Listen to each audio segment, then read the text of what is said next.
Un départ de Vendée Globe, c'est un tableau en forme de triptyque, et c'est beau comme l'inoubliable. Il y a d'abord le ponton, comme une suite d'impressions éphémères qui aimantent le regard. Je suis très content d'être ici et je remercie tout le monde de m'avoir accueilli comme ça. Et rendez-vous dans 3 mois, ici, au Sable. On y voit aussi beaucoup d'émotions, comme celles que l'on ne peut pas contenir quand on est là pour la première fois.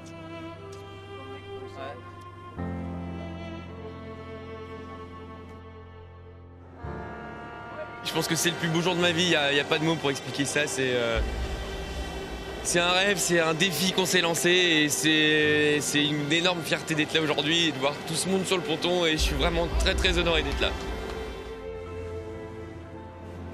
Tout ça se confond dans un même dessin, une même envie, larguer les amarres.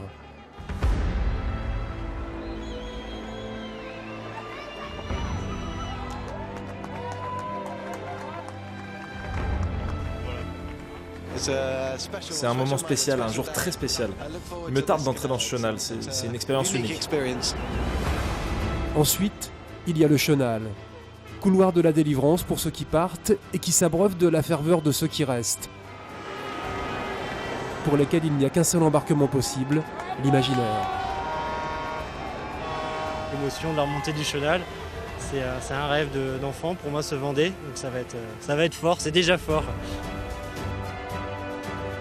Et ouais, c'est une émotion qui est, je pense, qui est toujours intacte parce que ça reste vraiment quelque chose de particulier que de partir comme ça de longs mois en mer, de quitter tout le monde. Enfin, il y a le départ. On se souviendra que par un beau dimanche de novembre, le prince Albert de Monaco a libéré les 29 concurrents de l'épreuve. Bon vent à tous, merci beaucoup. Un moment, quelles que soient vos ambitions, qui concrétisait une attente longue de 4 ans. Moi j'aime le large et là j'y vais pour de vrai et je vais loin et donc je suis très heureux. C'est un truc de fou. C'est le début de course, trouver ses marques, pas faire de bêtises.